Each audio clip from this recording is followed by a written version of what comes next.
Hello and welcome to the African Tech Roundup, episode 67 for the week ending Monday, July 25th, 2016. This is where we round up the week's most important tech, digital and innovation news from across the African continent. My name is Andile Masugu. Thanks for listening in. Later on in today's episode, you'll hear me speaking to Frank Shooter, the former retail product and marketing MD of South Africa's largest life insurer, Liberty. He left them to found a startup called MobiLife, which is Africa's first 100% mobile insurance offering that aims to transform micro-insurance in South Africa. But before we get to that, we'll cover the week's news headlines, which include Facebook's internet drone taking flight, Kenya's Teams cable continuing to remain offline, and Africa's solar lighting market being expected to grow $1.4 billion by 2024. That's all coming up, but do remember that if you've missed any of our past episodes, you can catch up anytime you like. Just click through to africantechroundup.com. Also, we love to hear from you, so as always, do give us a shout on Twitter at African Roundup, or if you like, drop us a post on Facebook at facebook.com/African Tech Roundup. If you'd like to contribute to the show, you can write us an email or send us an audio note via hello@africantechroundup.com. Now, this episode of the African Tech Roundup is brought to you by FreshBooks. FreshBooks is the easy-to-use invoicing software designed to help freelancers and small business owners get organized, save time invoicing, and get paid faster. FreshBooks is offering you a 30-day free trial to put their service to the test. So go on and try it out for free at gofreshbooks.com/African Tech.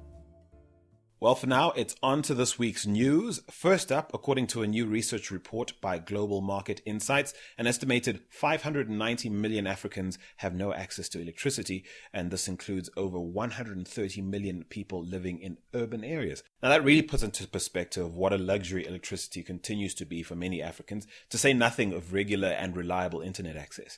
Now, it turns out that while the people cited in this research typically depend on conventional light sources such as kerosene or paraffin lamps and candles, their growing awareness of alternatives is leading them to replace those things with solar lights. This is a trend that's expected to boost sales of residential off-grid solar lighting products. Now, given that most of Africa is blessed with up to 300 days of sunshine a year, solar power is no doubt a sensible energy option for providing affordable and clean electricity, not just in rural Africa, but in urban areas as well. Now, companies like Angaza, as well as M-Kopa Solar and others, are no doubt banking on the continent's growing demand for electricity to drive the growth of demand for off-grid solar products. Now, they're all currently looking for innovative ways to package and market pay-as-you-go access to things like solar lanterns and solar home systems to light up the continent. It's definitely a trend that we're a fan of, and here's to hoping more of the continent lights up sooner rather than later. To Kenya next, where the East African Marine System cable, also known as the Teams cable, is said to be undergoing scheduled preventative maintenance work. The interruption to services, which began on July the 20th, is set to be concluded on the 28th of July, which is sometime this week. Now, Teams is a 5,000 kilometer fiber optic undersea cable that serves Kenya's national fiber backbone network, supplying bandwidth to pretty much every ISP in Kenya, meaning that Kenyans who enjoy some of the most reliable web access and fastest internet speeds on the continent will continue to experience some major downtime. Now, the outage is projected to cost the country about $3 million, excluding the loss of business as a result of the service loss. It's also said that the maintenance job is aimed at enhancing the security of the cable at UAE offshore against anchoring ships and external aggression, presumably all the nasty trends around terrorism around the world, and certainly Kenya being one of the countries on the continent that has faced this sort of aggression of late, would probably be quite keen to make sure that their interests as far as undersea cables are quite secure. Now, if you're one of our Kenyan listeners, do give us a sense of how bad this outage has been so far. Here's to hoping that connectivity is at least good enough to download or stream this podcast. Do send us a tweet at African Roundup and tell us all about it. Now, staying with news out of Kenya, for about $2.96 every year, Kenyans can now use their mobile devices as a virtual post office box. Now, the Postal Corporation of Kenya says that its new M-Post service will be able to link a customer's physical post box with a virtual address, in this case, a phone number, which will be sent a notification whenever a person receives snail mail. Now, users can also get mail delivered to their physical location instead of going to the post office, something that should bypass Nairobi's lack of proper physical addressing. This is great. I mean, this is 2 weeks in a row of interesting innovation announced by the Post Corporation of Kenya. If they keep this up, they will no doubt be the envy of the sub-Saharan region. I know that for one, the embattled South African Postal Service will be looking to emulate some of these ideas once it overcomes the numerous administrative and operational challenges it's faced of late. Well done to you once again, Post Corporation of Kenya. To Nigeria now, where 10 early-stage businesses have been accepted into the first cohort of the She Leads Africa Accelerator Program. Now, the 3-month accelerator program is designed to identify and support the next generation of Nigeria's brightest female entrepreneurs. This year saw more than 120 startups from across Nigeria apply, but only 10 made the cut and were selected based on their traction and progress in the market, as well as their management team and just generally how great their vision to grow and scale across Africa was. Now, the startups are set to spend the next 3 months working with mentors, investors, and potential partners. They'll also have the opportunity to pitch for modest seed investment come demo day at the end of the program. Now, congratulations to all 10. Meanwhile, in South Africa, 16 women have graduated from Samsung's Women Technical Program, and they'll be joining the electronics manufacturer's repair department. Now, according to Samsung, the electronics repair industry is dominated by men. They say that it's actually something like 99% male dominated. And so their Women Technical Program is an initiative aiming to change this. The program was launched in November last year at the Samsung Engineering Academy in Ekurhuleni, Gauteng in South Africa, with 20 female students who had already undergone training on Samsung's various products and appliances. Now, the women are set to undergo a year of practical work to gain the experience they require. Following an assessment, they'll then be certified as technicians, after which they'll then be put to work fixing handheld devices as well as mobiles. Now, staying with grassroots level news, following the Speed Up Africa Bootcamp hosted by Toro Orero and Tim Draper of Draper Dark Flow VC Fund in Ghana some weeks ago, Toro has announced that 8 of the startups that were picked to attend have landed undisclosed investment sums from Draper Dark Flow, as well as direct investments made by himself as well as Tim Draper. Now, congratulations to Vugapay, Tress, Swiftly, Planet Sports, Drop Buddies, Nurlux, Very Campus, and Trending Show.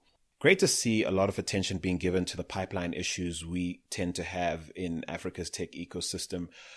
We definitely need to see a lot more of this if we're to expect a decent wave of startups to graduate into the league of those that are managing to land significant VC interest and investment in the future. To South Africa next, where it's good news for data users in that country, what with the country's largest telecoms provider, the government-owned Telkom, launching a host of 4G LTE data-led mobile packages today that, in my opinion, signal the beginning of the end of exorbitantly high data prices. Or at least a brother can hope, can't he? Look, Telkom is finally showing a clear understanding of consumer trends away from voice calling and increasingly towards data consumption. And so this Free Me campaign is their latest bid to improve the paltry 2.6% market share they currently own of the mobile market in South Africa. All Free Me packages, even the entry-level option, which will cost just under $7 per month, includes 1 gig of data and free text, as well as free on-network calls to Telkom fixed lines and mobile numbers. They'll be capping that to about 3,000 minutes a month. There are several other packages which include all the aforementioned benefits plus data for between around $10.40 per month, which will come with about 2 gigs of data, up to just under $70 a month if you want unlimited data with your deal. Now, be sure to check out the fine print for terms and conditions for each package before you buy, so you know what to expect. But I can tell you this, Telkom is definitely leaving Vodacom and MTN high and dry in as far as their opposition to OTT services like WhatsApp. Telkom will now zero-rate messaging and voice over IP calls in WhatsApp, BlackBerry Messenger, and Viber on these new plans for both contract and prepaid users. They also plan to add Skype and FaceTime zero rating in due course. They're working on the technical aspects of doing that. Now, we do know that the data wars in Nigeria are well and truly underway, but Telkom has certainly taken that fight within the South African market to a whole new level with this announcement. To be fair, as far as the whole zero rating of OTTs is concerned, I guess we have Cell C to thank for starting to cozy up to the likes of WhatsApp long before the other mobile telcos were even willing to be in the same room, much less partner with them. So, exciting times. It now remains to be seen how Cell C, MTN, and Vodacom will respond to this announcement. They must be feverishly plotting major announcements of their own. We do want to hear from you, South Africa. Is this new bouquet of offerings from Telkom enough to convince you to dump the network you're currently with? Give us a shout on Twitter at African Roundup. Finally, Facebook is one step closer to providing web access, or should I say Facebook internet, take it how you like it, to 4 billion people on Earth that do not yet have access to the web. Late last week, Facebook's connectivity lab announced that they had completed the first full-scale test flight of Aquila. Now, you remember Aquila, the solar-powered airplane that Facebook announced months ago they'd be building to soar higher than commercial jets and beam signal into hard-to-reach places around the world. Now, you'll recall that the craft is being designed to be able to circle a region of up to 60 miles in diameter, beaming connectivity down from an altitude of more than 60,000 feet using laser communications and millimeter wave systems, all while flying for up to 3 months at a time while consuming only 5,000 watts. That's about the same amount as a microwave oven. So this functional check was a big deal for Facebook. They did fly the craft at low altitude. It was so successful, though, that they ended up flying Aquila 3 times longer than originally planned, 90 minutes or so altogether. They were able to verify several performance issues and components, aerodynamics, batteries, stuff like that. And in future tests, they plan to fly Aquila faster, higher, and of course longer, eventually taking it above 60,000 feet. But don't check the skies just yet, Africa. That won't be happening tomorrow, but certainly sooner than some of us may have thought, given we thought perhaps this craft would only come out in another 2 or 3 years. So well done to the folks at Facebook. I'm not going to go into net neutrality issues on this one. I'm just going to give it up to them for doing something that clearly hasn't been done before. It does remain to be seen, though, what sort of socio-political issues are bound to be raised when Facebook eventually is able to come good on their promise to beam internet access into parts of the world that are currently unreached. We'll be keeping a close eye on that for you. Now, that's the week's headlines. I'm about to play a snippet from a conversation I had with Frank Shooter. Now, he's the former retail product and marketing managing director of South Africa's largest life insurer, Liberty.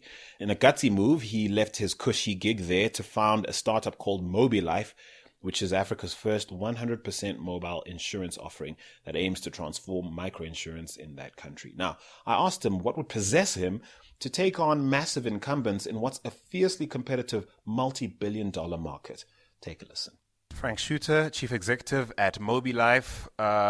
What would possess you to leave South Africa's largest insurer, by some assured, I believe, a cushy position there, to start this business?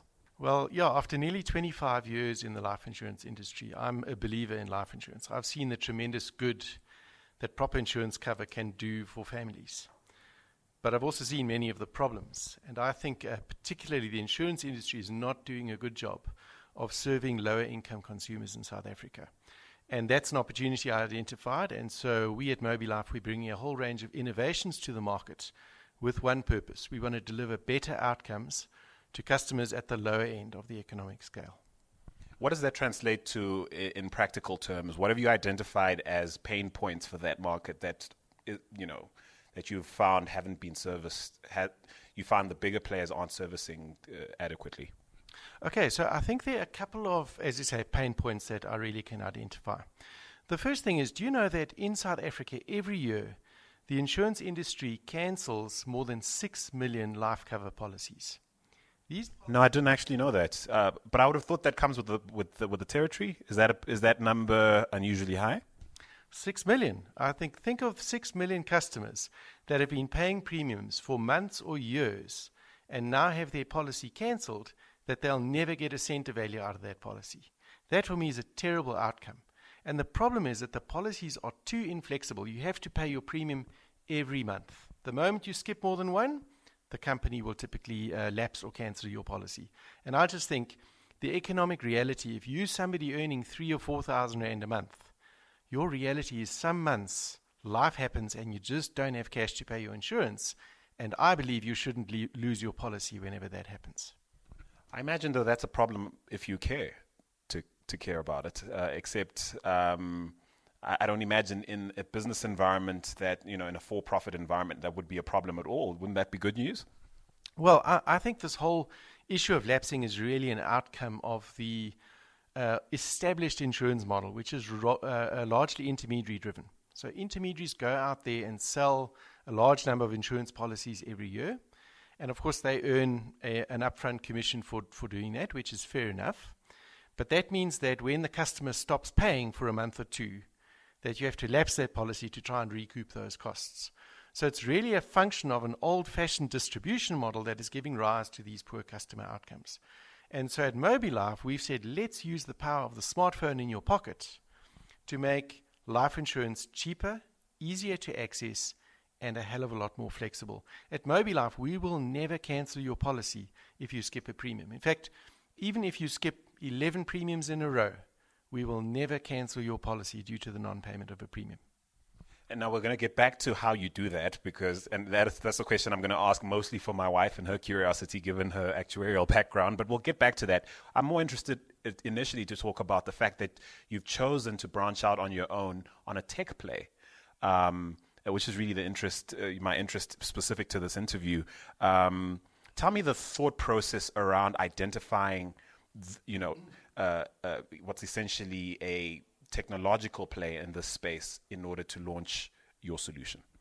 Yeah, right. I mean, I did a lot of reading and research for a good few months before I decided to make the move. And the easiest way I find of explaining it is think of the phone you had in your pocket 10 years ago and think what you could do with that phone. Compare that to the phone that you have today and what you're doing with it. And imagine in 10 years' time, the way that we as consumers are going to be interacting with our banks, with our insurance companies, with, business at large is dramatically going to change. We are already changing our purchasing behaviors. And so really, I think that smartphones are just going to fundamentally change the world. And companies that are not adapting their business model to be relevant to consumers in that paradigm, in that environment, are going to fall by the wayside. We may be a little bit ahead of the curve because I think, particularly lower income consumers might just now be getting their first smartphone. They don't immediately leap out of bed and start using it to transact. But in 10 years' time, I'll take a bet that they'll be doing that. I bet that you've clearly worked into the name of your business, Mobilife. Beautiful segue into my next question, which is really you've spoken to in some to some extent. How ready are people for this? And I'd imagine that there are good things or things we've come to expect or find comfort in the existing models that exist. The comfort of being able to pick up a phone and speak to your broker, or the way sort of typically in a community setup, in a low-income community setup, the word gets around where to get your insurance and from whom and that kind of thing. Those sort of things, by the looks of it, given what I've seen so far, as far as your model's concerned, are out of the picture entirely. How long before people are comfortable with this? Look, I think any new brand in financial services will take a while to gain the trust and the knowledge of the marketplace out there. So we're certainly not naive to that. Customers, if they're going to be giving you their bank account details and their premiums, they want to know that they're dealing with a proper organization. But just back to the sales model of, being ready in digital, for me, it's very much different strokes for different folks. If you're the kind of person that likes a 45-minute call center conversation, with people, and you like that kind of stuff, you're not going to be our customer. There are many established businesses that you can deal with. But if you're the kind of person that at 4:30 in the morning wants to do some business, wants to get some of their insurance business done, we're going to be for you because we open 24/7, 365. Very simple products, very simple processes. And a number of customers already today are responding to that proposition. It does mean we don't have the millions of options that you could get from, the larger insurance companies. We don't have all the bells and whistles and tweaks and features. But we do have amazing prices, amazing speed to transact. It takes you less than 3 minutes end to end to complete the sale of the purchase of a policy. And you can self-service it at any time, and we'll never lapse your policy. It's the most flexible insurance product ever designed in South Africa. Have you so far in the year just over a year you've been running, managed to profile what your perfect customer looks like, perhaps from a demographics point of view. What are you finding so far? Who's adopting this change most readily so far? Okay, so just a correction. I mean, we registered our company in 2015, but we actually only went to market in May of 2016. So it's still quite early doors for us, but we already starting to see some really interesting perspectives. So we are seeing really mid-market consumers, typically young parents with families. They're the type of people that have the biggest need for insurance products. So people in their 30s and 40s are the guys responding the most. But across the country and different income segments. So certainly we're finding quite broad appeal. And I think it's a simplicity of dealing with us that actually appeals to different customers. We have a very simple product set. So we can't sell you 10 million rand a life cover right now. We certainly are aiming for lower income consumers to start with. And so you went from being the managing director of retail product and marketing at Liberty to running essentially a startup. I mean, talk me through some of the stark differences of your role in a major corporate to running a startup, and what are some of the mindset adjustments you needed to make in order to bridge the gap? So look, Liberty is a great company. I had a great career there. But when you get into senior leadership positions in a large corporate, you tend to spend most of your time in meetings trying to find agreement around a strategy or a decision, and then trying to mobilize hundreds of thousands of people to actually execute on a particular piece of strategy. So a lot of time is spent communicating, meeting with people, resolving conflict, etc. And that's very important work, but it does take you a little bit away from the coalface of actually dealing with customers and actually resolving problems yourself. And now being in a startup where we're a small team as we get going, I'm having a lot of fun because I get to innovate the products. I get to have customer experience design sessions where we're actually debating how should we do this, how should we do that to deliver a bit better customer outcome at every turn. And so I'm loving that. I'm an innovator at heart, and I'm finding that being a lot closer to actually making those decisions is really good fun. But of course, we don't have the resources from a people or a financial perspective. And that also means we've got to be very creative in the way that, for instance, we're going to market. We simply don't have millions and millions and millions to go on television and radio, etc. So we've got to find very non-traditional ways of getting our message and our brand out there. And so anything you miss from working for a large financial institution, aside from the massive budgets, what would you say, if there's one thing you could steal from your previous role in terms of a resource or an access to this or access to that? What's the one thing you take from the world you left behind? Look, I'm really loving the life of an entrepreneur, so I wouldn't go back for anything. But I think that if there was one thing that I would like, it's for instance the access to, if you need a legal opinion, well, you've got a team of lawyers that can apply their mind and come back to you with a professional opinion. Whereas here, if I need to work out what the act says, well, then it's on a Tuesday night. You get out the act and you spend a couple of hours reading it. So you don't have the ability to leverage other skills and expertise to the same extent that you would in a large corporate. And that just means that it takes a little bit more time sometimes to get to the bottom of things. So let's talk about the nuts and bolts of the products you've brought to market and the way you've gone about doing that from an actuarial point of view. How on earth are you making it? How on earth are you making gains on allowing people to lapse on their policies? Let's start with that. No, so customers can choose to lapse their policies, of course, at any time. We will never lapse theirs. But people always ask me, how does this actually work? And again, back to the numbers at a big picture. So if we look at life insurance policies, the SA industry issues about 7.5 million new policies a year and cancels or lapses about 6 million policies a year. So there's a huge amount of turnover. And think of all the money that is being spent in acquiring those 7.5 million policies. And what actually happens, we've done research on this previously, is that a customer will buy your funeral plan. And they like the brand, they like the company, they like the funeral plan. They pay the premiums for 3 or 6 months. Then real life happens to them. Their mother gets sick, or they have to travel, or something like that. And for a month or two, They simply don't have money. Now, they still want the policy. They still need the cover. But they simply don't have money. And so the policy gets lapsed. What happens 3 months later? That same customer goes and buys a new policy, maybe from the original company, maybe from a different company, and the whole process starts all over again. So we just kind of said, guys, take a step back and just think about this. Isn't it better to retain that customer relationship? Even if you say, listen, I don't mind, skip your premiums for 6 months. I would rather retain the customer relationship. So when you have got money again, you simply pick up paying the premiums, your cover continues, and the customer never pays a penalty at Mobilife. And in the long run, that's just going to be so much of a smarter thing to do than to spend all this money reacquiring the same business year after year.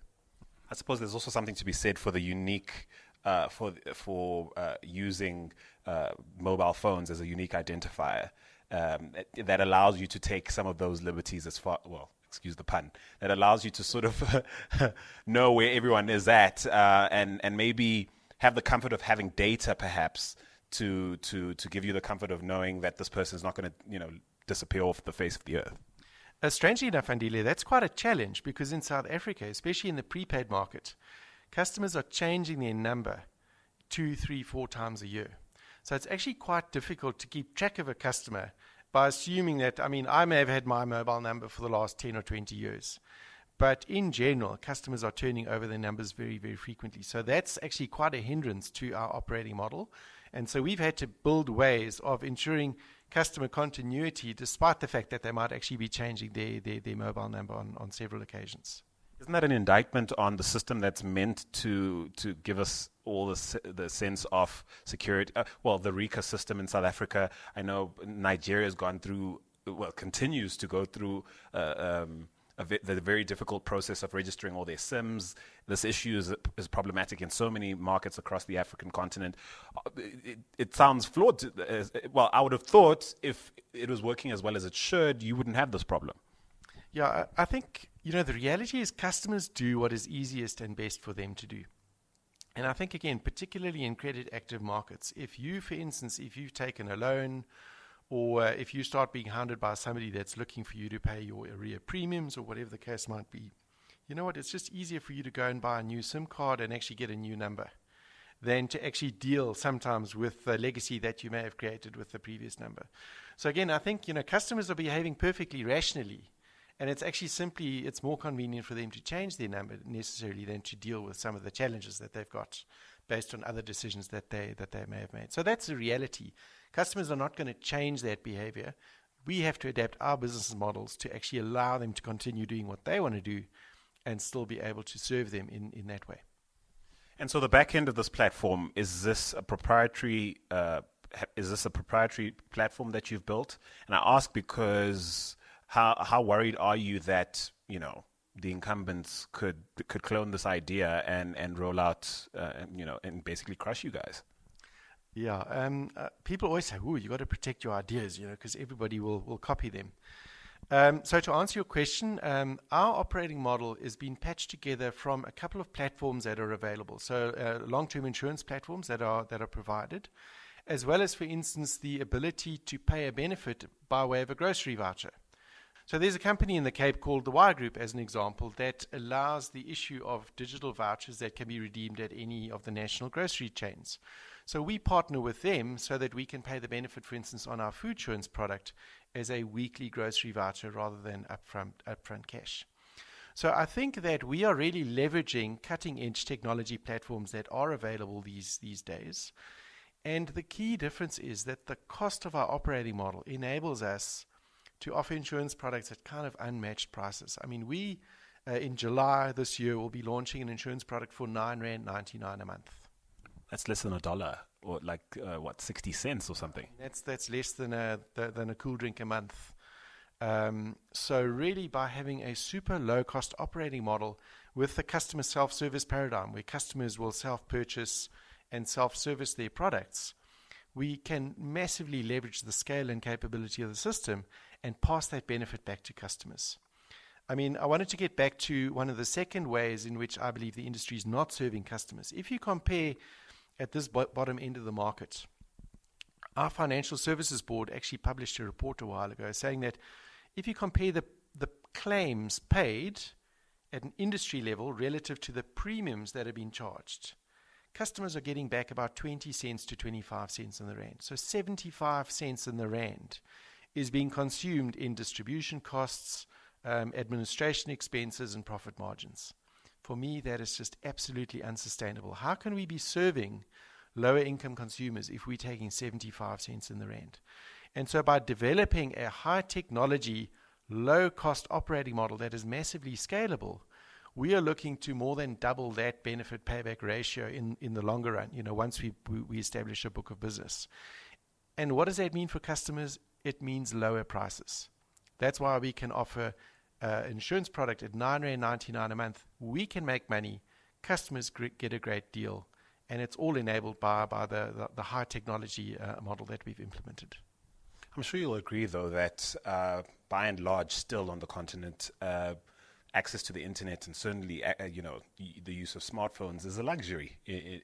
And listening to you speak, I'm wondering how much of a hurdle the literacy might be to, or the lack of literacy might be to your business succeeding long term on the continent, or in fact in the medium term on the continent. Yeah, certainly in Africa and South Africa in particularly, access to the internet has been a challenge, but it is changing quickly and rapidly. So to give you some stats, in South Africa, more than 85% of access to the internet is via a mobile phone. And in South Africa now, about 25 million smartphones are in place. It's about 50% of the population now has a smartphone with the access to the internet, and that number's growing all the time. So again, in 3 years' time, I think smartphones will be ubiquitous, but data is still very expensive. Accessing the internet is still a challenge. Some improvements are being put in place by government. Some municipalities are offering free Wi-Fi hotspots.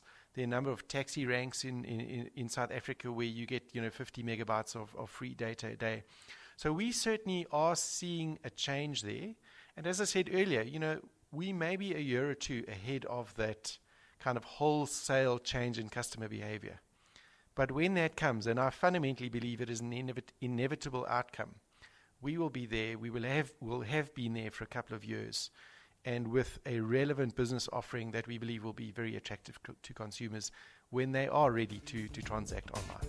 Many thanks to Frank Shooter of MobiLife for chatting with me. What do you make of Frank and his team's disruptive aspirations? Do visit mobi.co.za, have a look around, and let us know if you agree with Frank's bullish assertion that MobiLife is bound to be how many of us will buy insurance in the future. On Twitter, we're at African Roundup, or drop us an email at hello@africantechroundup.com. And by the way, you'll find the full conversation I had with Frank Shooter pinned to the top of my Twitter page, at Masuku Andile. He shared many more interesting insights on his business, so do check it out. That's at MASUKUANDILE. That's me on Twitter. Once again, this episode of the African Tech Roundup is brought to you by FreshBooks. FreshBooks is offering listeners of the African Tech Roundup a 30-day free trial to put their service to the test. Now go ahead and find out what all the fuss is about and try it out for free at gofreshbooks.com/African Tech. That's the week's show, folks. Catch it again next week, Monday, on africantechroundup.com at 9 a.m. Central African Time. Can't wait. Until then, though, I'm Andile Masuku. Do take it easy, Africa.